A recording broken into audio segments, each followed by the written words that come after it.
So, the planet's burning up. Humanity's addiction to fossil fuels is to blame.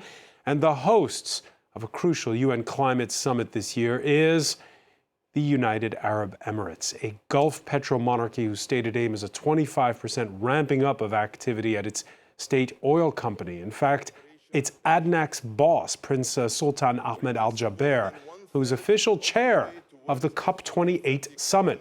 Now, in fairness to the UAE, these annual gatherings rotate between regions, and it just happens to be the Middle East's turn.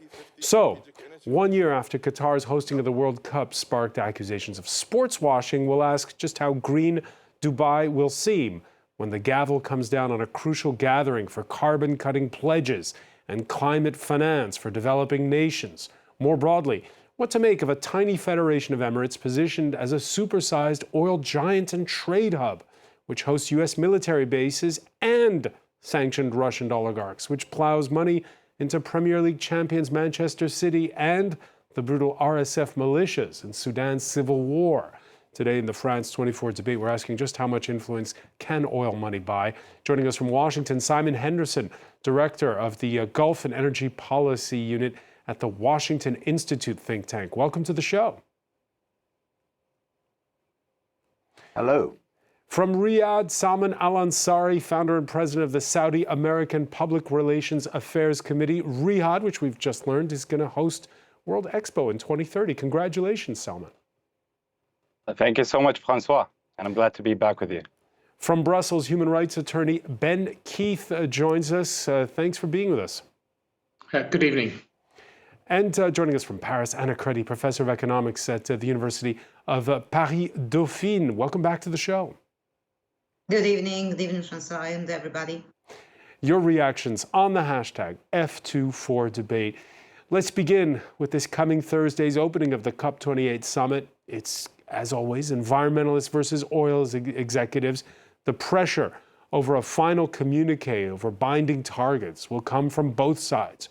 With the hosts, well, let's say it, squarely in one camp. Peter O'Brien has more. Make polluters pay. That's the message these activists have for COP28, calling for a tax on big oil to pay for the damage done to the climate. They're referring to one of the key objectives of the summit, the so-called Loss and Damage Fund, to compensate countries that have suffered climate change-related disasters. The fund was adopted at COP27 in Egypt last year, but is yet to take shape, with details on financing and beneficiaries undecided. Another significant issue is whether countries can deliver on a pledge made in Paris in 2015 to maintain global warming below 2 degrees Celsius above pre-industrial levels. The UN said recently the world was on track for 2.9 degrees of warming and called on countries to accelerate their efforts. Some want the Dubai summit to produce a pledge to reduce or eliminate the use of fossil fuels. Oil and gas-producing countries are expected to resist this, including the president of COP28, Sultan Al Jaber. He's also the head of the UAE's state oil company ADNOC. The BBC has reported that the Emirati delegation was briefed to use the summit as an opportunity to strike deals for ADNOC. The UAE is promoting the use of emerging technologies to capture and store CO2 emissions, though this approach has been criticised for being expensive, time-consuming and lacking incentive. COP28 is set to be the biggest one ever, with 70,000 participants expected. Simon Henderson, what were your thoughts when you heard that the hosts of this year's COP summit would be the United Arab Emirates? Well, I gave a little chuckle, as you would be not surprised to hear. Dubai itself is one of those emirates, but it doesn't have much oil, if any oil at all. The senior emirate is Abu Dhabi, further along the coast, and which has, depending on how you make the calculations, something of the order of 10% of world oil reserves. And so the country as a whole is wedded to oil, and its future is wedded to oil as well. Ironically, of course, when it comes to blaming people for carbon production, It's not the producer of the oil which gets labeled, it's the consumer of the oil. So Abu Dhabi, the United Arab Emirates, can export oil, and it goes on the tab, so to speak, of the Asian countries, the European countries, which consume that oil. One meteorologist was saying, well, it's only normal at these summits. You have to have a negotiation. You need a negotiation with the private sector. You need a negotiation with the countries that produce oil. And you need a negotiation with the countries that are in the front lines of the effects of climate change. What do you think of that reasoning? Yeah, I think that's a fair one as well. It's a bitterly cold day in Washington here today, which is slightly surprising because previous winters here in Washington have been relatively mild. But I left the house this morning thinking, oh, damn, I've forgotten to bring my gloves. Now, at this time of year, Dubai is actually tolerable to live in. But November, December, January, February, the sun shines. It does rain a bit, but it's tolerable to live in. But during the summer, even in a good year, it's intolerable. Even with air conditioning going at full speed, outside you can hardly breathe. And the predictions are that countries like the United Arab Emirates and the Gulf countries in particular, and North Africa, are getting hotter and hotter. So they have an incentive, a particular incentive, and a particular point of view on climate change. They have an incentive. Salman Ansari, what's the incentive? Yeah, thank you so much, Francois, and hi to all the viewers of France 24. Yeah, I think one of the things that we need to pay attention to is the fact that the hydrocarbon is not the enemy of green energy. I know that may sound weird to some, but it's the transition enabler of renewable energy. And if we don't look at it this way, then we are not going to achieve anything. And it's actually quite puzzling seeing how some people, including world leaders and officials from the West primarily, taking a stance against hydrocarbon energy in talks and actions. And when the leading producers of such energy, such as OPEC, etc., when they decide to cut production, the same Western leaders go crazy and ask for more production. So pick a stance, I would say, for God's sake. So I suppose this kind of double standards, and I would call it hypocrisy, isn't helpful for the process of transitioning to clean energy. And it's actually counterproductive. And I personally have a humongous interest in the field of environment protection. And I think most of the GCC, if not all the GCC countries, are actually having a plan to go carbon-free and neutral carbon by 2060, by 2050 for the UAE, 2060 for Saudi Arabia. And I think there are a lot of plans that have been put in place, such as the fact that the Kingdom of Saudi Arabia built the biggest panel for clean green hydrogen. So these are very promising things. So I just have an issue with some climate activists who just like to paint oil producers with a negative light, even though they're actually working and tirelessly, because they are the ones who are going to be affected the most by the climate change. Because let's not forget that we are living in the Middle East in the almost the harshest environment ever. So yeah, that's what I would like to say. And also, I think the Kingdom of Saudi Arabia lately, with the UAE and other GCC governments, have been actually working to mitigate the risk of CO2 emissions, etc. And the World Bank, 4 months ago, they actually praised the Kingdom of Saudi Arabia for its dealing with the CO2 emissions.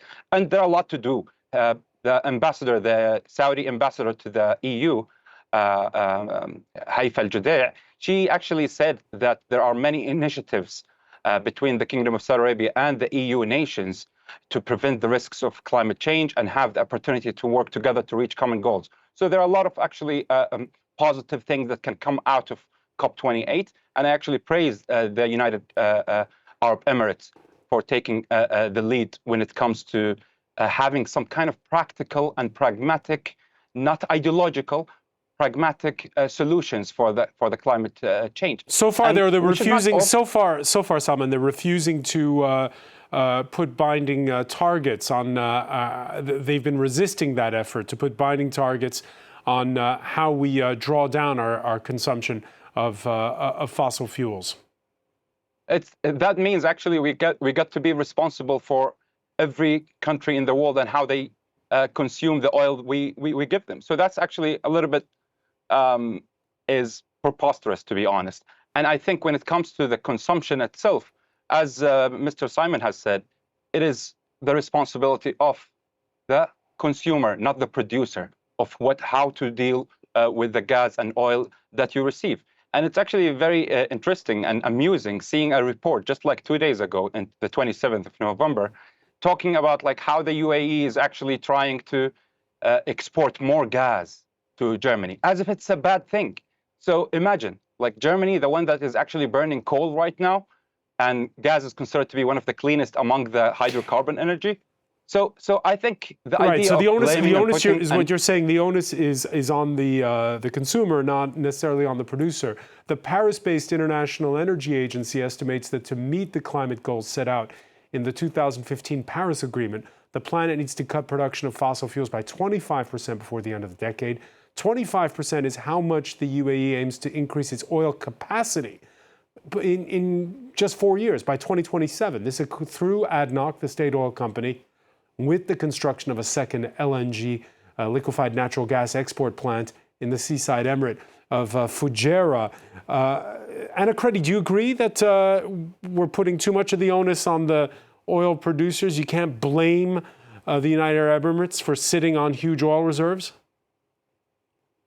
Well, it is, I think, a little bit difficult to see who is the good and who is the bad guy here in whether it is the producer or the consumer.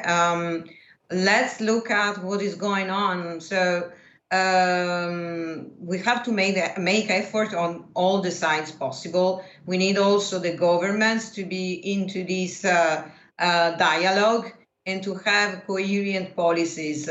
My impression is that if there is something that has changed during these last 2 years, this has been more driven by the energy crisis and the inflation and some slowdown of the growth in some areas of the world than really policy making, proactive policy making, and success of the measures against CO2 emissions that at the end of the day are still increasing.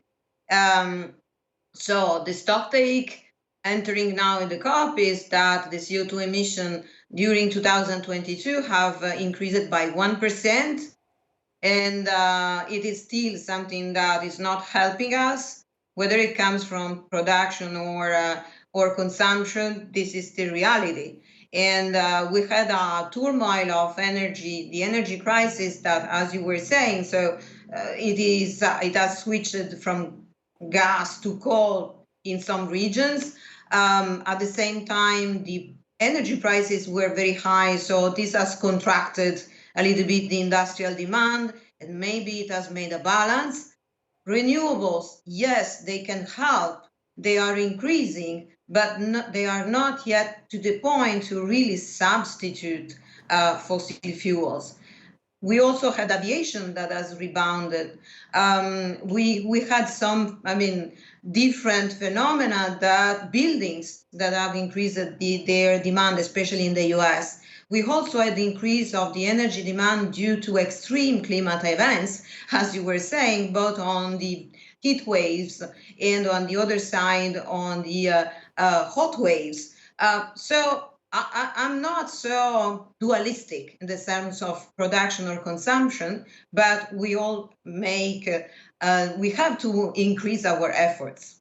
You can't blame the UAE for sitting on a lot of oil. You can't blame it for its pockets getting deeper. The rainy day fund it reinvests around the globe now, only second in size to that of China's sovereign wealth fund. Here you see a graph put up this week by the Economist. Ben Keith, again, I come back to the original question here. If the UAE is an oil producer, is that a problem in hosting COP28? No, I don't think the fact that the UAE is a producer of oil is a problem. Many countries are producers of oil, and obviously, as has been explained, the UAE relies heavily on oil for its economy. The issue that I have with the UAE is that the hosting of COP28 is not about trying to help climate change, but is a carefully constructed PR exercise to try and promote its diplomatic ties and its investments, and to make more money for it.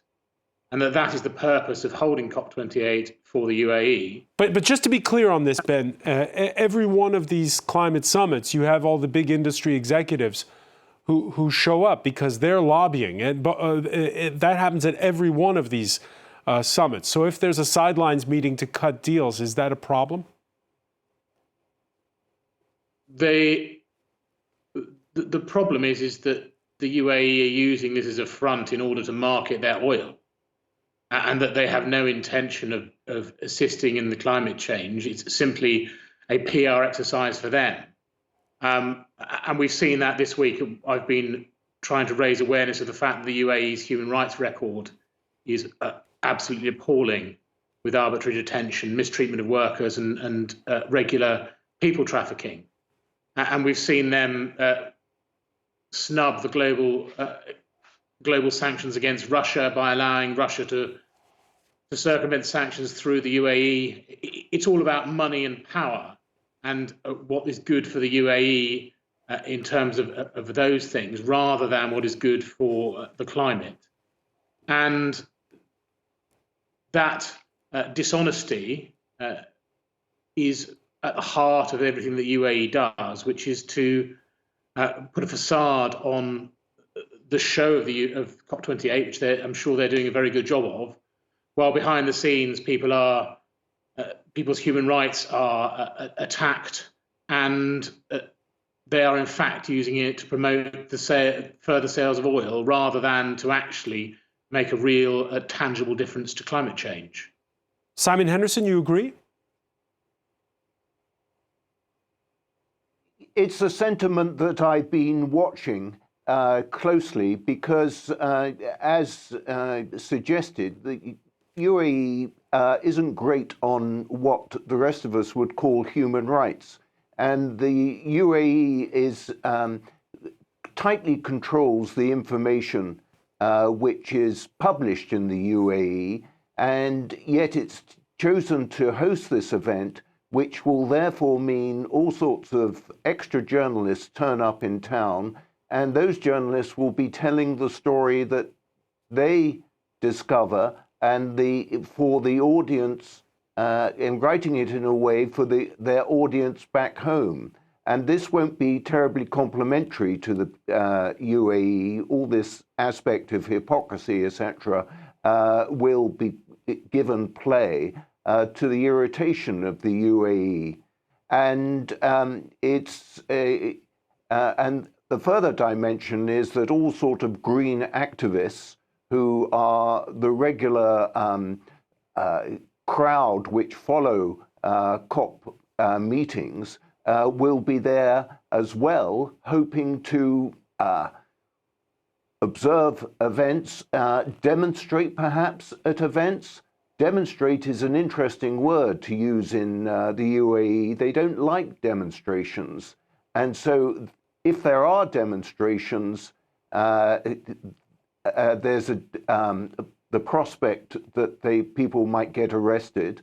And if there aren't demonstrations, there will be stories saying that the police didn't allow demonstrations. None of this is particularly helpful to the UAE's posture. How different, Simon, is this from the conversation we had before Qatar hosted the World Cup? It's a very similar conversation, and this was and we saw how Qatar played this, and it was clearly very concerned that there would be demonstrations. As it turned out, the Qataris actually organized the World Cup pretty well, and most of the people there were happy to watch the soccer, the football, rather than think about human rights or aspects like this. So in news terms, the Qataris might be said, with a degree of cynicism, to have got away with it. Whether Dubai, the UAE, is going to get away with it is yet to be, is one of the questions for the next few days, and I, in particular, will be looking for the answer. Quick prediction on that, Ben Keith?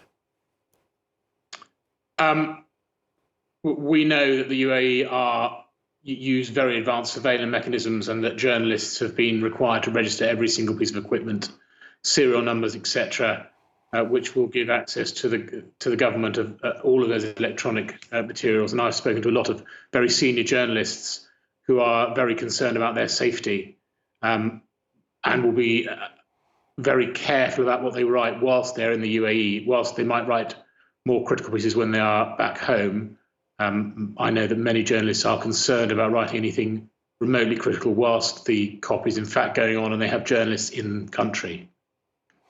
All right, you mentioned earlier the ties with Russia. Abu Dhabi sits, by the way, on more oil reserves and more estimated oil reserves than Russia. Russia, which the country's ruler, Sheikh Mohammed bin Zayed, or otherwise known as MBZ, last visited in June. This was in St. Petersburg at a time of growing ties that smell of sanctions busting. Russian customs data analyzed by the Free Russia Foundation shows the UAE exported 15 times more microchips to Russia in 2022 than a year previously. Your reaction to that, Salman Al-Ansari? Yeah, Francois. Yeah, just to comment about what Mr. Benketh has said. He is a human rights lawyer. So I think human rights lawyers should actually stick to facts. And all the things I've listened to is just sentimental emotions, intentions, and just digging deep into the intention of the UAE. I'm not here to defend the UAE.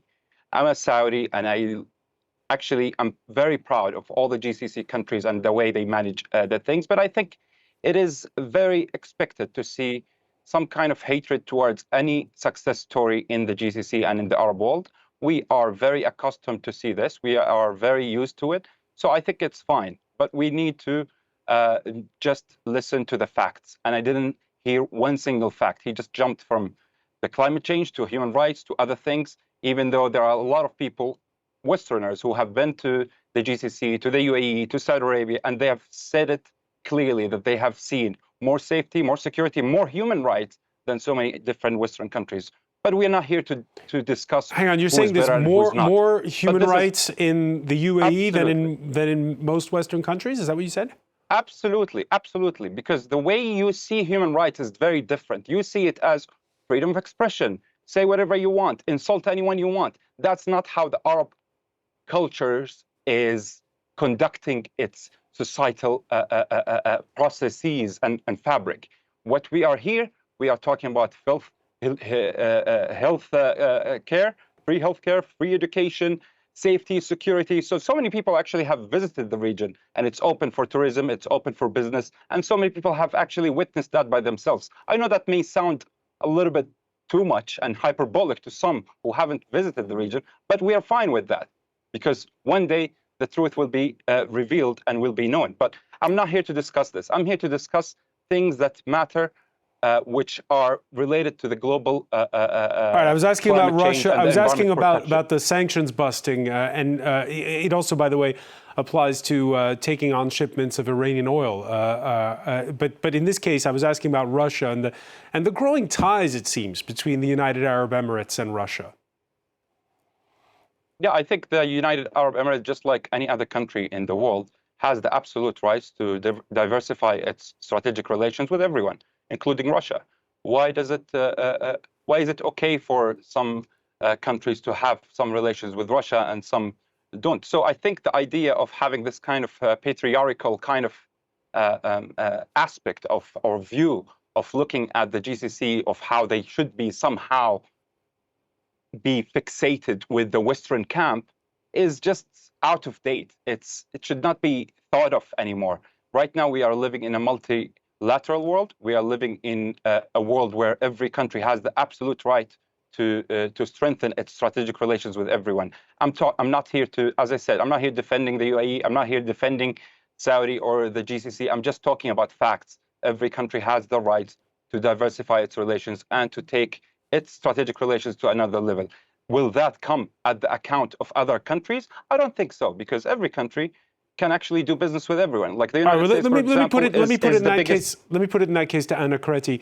How much of a lifeline has the UAE given to Russia since it's come under sanctions for its invasion of Ukraine? Well, we don't have exactly the amount that has been given because, I mean, there is a lack of information about what is going on in and out from Russia. There is not an official way to formalize it. Still, we have to say that these strategical ties you were mentioning are there. Not to forget that Russia is also part of the OPEC Plus. So they have also interest in common, and whether they are aligned towards a common strategy, to me, is something that, I mean, it is not clear enough. For of course, the strategy of Russia has been during all this year to find economic and political consensus on all the countries that were in the Middle East, China, India, that are both interesting market for them and also allied in terms of these big, international conventions. So I think that the strategy of Russia has been, it is not only for the COP, is at a larger, at a broader basis to create consensus in countries that are in general opposed to the US. Simon Henderson, when you see images of MBZs with Vladimir Putin, who's the senior partner, who's the one with more clout, and who's the junior partner today? Putin's still very much the senior partner. They are both dictators, but they're different sorts of dictators. And MBZ wants to be a friend of the West. From our point of view, the Western point of view, it's disappointing that he also wants to be friends with Putin. And he's also got some close ties with China as well. But for the moment, we generally think that he's still our friend and we can pull him back from this. Although I do understand that some people here in the administration in Washington have quote unquote given up on MBZ. So this is another aspect that I'm going to be watching intently during the COP conference, so that I can get a reading of this and how MBZ presents himself. If he's, I'm not sure if he's meant to be turning up himself, but since King Charles of Britain is turning up, probably MBZ will be there as well. It'll be an interesting thing to do, to watch who MBZ associates himself with and how he tries to play the COP conference to the world and the UAE's position in the world. Yeah, on that point, the US, which, by the way, has both naval and air bases in the Emirates, is also worried about the UAE's investment in artificial intelligence, with ambitious projects like Falcon and AI firm G42, which, according to Tuesday's edition of the New York Times, has raised alarm bells within the CIA and other intelligence agencies. On that point, Simon Henderson, what do you make of the fact that Joe Biden's not going to COP28? Well, I think there's, when I saw he wasn't going, my initial, perhaps over-suspicious thought was he was cold shouldering the UAE. I'm not sure if that's the case. There's an extraordinary amount going on in the world today, and Biden has got lots of things to do other than to go to halfway around the world to do this. There's another problem in the Middle East which needs sorting out, and he's fully involved with that from Washington. But to add to your list of things that the UAE is perhaps doing or investing with or working with, there's also a Chinese intelligence base which it really upset the Americans when they realized the Chinese were building this, and upset them more when the UAE denied it was such a base, and further upset them when the UAE allowed the Chinese to finish off the base. Yeah, and then there's the issue of gold. That's been long-standing. The UAE has always been a hub for the trade, and its backing more recently of Sudan's RSF militia, well documented despite denials by its leader Hemeti, could in part explain why Abu Dhabi stayed away from last month's Saudi-led efforts to broker a halt to what is now, let's call it, a spiraling civil war, where the RSF stands accused of launching a second genocide in Darfur. Salman Ansari, the UAE is scuttling Saudi efforts? Yeah, with regards to Sudan, what's going on right now in Sudan is very sad right now. And it is very concerning, not only for the bordering countries like Egypt and Ethiopia and Libya, but also for the whole region. And the Kingdom of Saudi Arabia has been trying its best to mediate between the conflicting parties. The Saudis haven't taken a stance with regards to taking a side against another one. And I believe the same goes with the UAE. There are a lot of reports. We've seen these reports that talked about like how Hemeti or the RSF is actually linked to the UAE, but we don't have evidence of that as of yet. And if that's true, this would definitely be an alarming and concerning kind of matter. But I highly doubt that the UAE would take such a stance to instigate this kind of conflict. So I think the conflict has been instigated by these two groups within Sudan by themselves. They may have some kind of support from outside powers, but this kind of support would not have been the major kind of instigator of this conflict between Hemeti and the army head. So let's hope things will ease soon, because the Kingdom of Saudi Arabia. Yeah, so why did the UAE stay away? Why did the UAE stay away from those Saudi brokered talks at the end of last month? I'm not actually aware of all the details of that matter, and I seriously do not have enough data with regards to how the whole circle of diplomatic efforts that is managed by the Kingdom of Saudi Arabia and the United States is unfolding. But we will see in the next few weeks how things will unfold. But let's hope things will de-escalate, because no one is winning in this civil war, I would call it, but it's not a civil war. It's mostly like a fraction within the same army that is very unfortunate, because the Sudanese have been having a very dire situation in their economy even before the war. So imagine the situation right now. It's a big humanitarian crisis right now we are witnessing in Sudan, and we would love for the whole international media and politicians around the world to shed more light on this conflict, because we need to resolve it as soon as possible. Ben Keith, your thoughts on this, on the UAE's role in Sudan right now? I think it is telling that the UAE didn't attend the peace talks. I agree. I'm not sure the UAE were necessarily instigator of what happened in Sudan, but they have picked a side, in my opinion, and are providing resources. And that fits in with the general pattern of the UAE trying to take sides and trying to exert significant international influence in other countries to create soft power to further its own interests.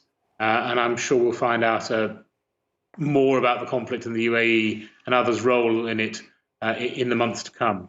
I guess that brings us to a central question, and I'll put it to you, Simon Henderson. What does the UAE want? There are other small nations with outsized power. Singapore comes to mind, for instance, in terms of size and clout. But what does the UAE want? What does it want exactly when it has a role in all these different places around the globe we're describing? A great question, and at least part of the answer, I think, is that it wants to be recognized for what it is, an extremely successful and extremely rich Arab state in the Gulf region. And the competition it faces at the moment isn't so much from Iran across the water and potentially hostile towards it, but rather Saudi Arabia, where the Crown Prince Mohammed bin Salman, MBS to most of us, is trying to bring his country forward multiple years and actually make his country the most significant in the UAE, in the Gulf, the Arab Peninsula, in the Gulf. And the UAE is ahead of that at the moment, but in prestige terms and in economic terms, seems to feel threatened by Saudi Arabia. So this is part of the thing that I'm going to be looking for. Yeah, and between now and 2030, how is that going to evolve, Salman Al-Ansari? I ask you 2030 because, again, we heard the news this Tuesday that the capital city, Riyadh, where you are, is going to be hosting the World Expo. The focus was on Qatar when it was the World Cup. The focus is now on Abu Dhabi, and Dubai. The focus is going to be on Riyadh. Your thoughts on what Simon Henderson is saying, that part of the UAE's strategy, concern, thoughts has to do with its neighbor, Saudi Arabia? I can't speak on their behalf. I don't actually think they are actually thinking of Saudi Arabia as a competitor, because let's not forget the fact that Saudi Arabia is Saudi Arabia and the UAE is the UAE. It's just like France is France and Monaco is Monaco. So with all due respect, there are differences in so many different scales. So I think the UAE is a successful model in the region, and we want it to succeed. And I believe that they have the same goals with regards to Saudi Arabia. And with regards to what you mentioned just today, definitely congratulations to Saudi Arabia for hosting the Expo, for winning the bid. And I think this event or this exhibition will be the cherry on top of the ambitious Vision 2030, and it will take place at the same year of launching the new Saudi Vision 2040. So, and I think Riyadh is the capital of the country that connects 3 continents, Asia, Africa, and Europe. And it has been going through one of the biggest transformations in the history of the region. And as I said, Saudi Arabia is a G20 nation and has the biggest economy in the Middle East. So I don't think, even for a second, that Saudi Arabia is somehow competing with any country that is in the region or outside the region, because it's competing with itself. And the Crown Prince Mohammed bin Salman is crafting the true Saudi dream with his people. It's not a competition between neighbors. Anna Credi, just a word, because obviously Rome was one of the losers from this. And by the way, you live in France. It's clearly supported Saudi Arabia and not the Italian capital. Your thoughts on what does that tell you? Well, I think that all our discussions today were to understand a little bit which are the geopolitical influence of different countries at the beginning of something that is not a World Cup, even if we have made the parallelism, is not an international affair. It's something about climate. So I would like to stress that maybe all these tensions that we have explained or highlighted, whether France has given some support to one country or the other, it is like something, a side effect of political tensions. And the important thing is, despite these discrepancies, despite some paradoxes, is what will go on in terms of climate negotiations, which I don't think they can be compared so easily with something that is at stake for one region or the other. I think that the challenge that we have is going behind what it is the political support from France to Italy. Although it is something that it is not clear, or I think it is not very satisfactory. But I hope that there will be some progress, given that the objective of the COP is much wider than the bilateral relations that different countries. Of course, COP is about much more than just sporting or commercial rivalries between neighboring states. Final word, for fans of Manchester City, Abu Dhabi's investment there is a delight. This year, the citizens won the Premier League, the Cup, the Champions League. And while Gulf representatives were welcomed to a UK investment forum this week, the enthusiasm seemed to stop at that Conservative Party favourite, the Daily Telegraph. A UAE-backed fund wants to purchase both the Broadsheet and the Spectator. The main investor, Simon Henderson, is Sheikh Mansour bin Zayed Al Nahyan, who's the owner of Manchester City. Your thoughts on the fact that Britain is open to UAE's money, but not when it comes to buying a legacy newspaper?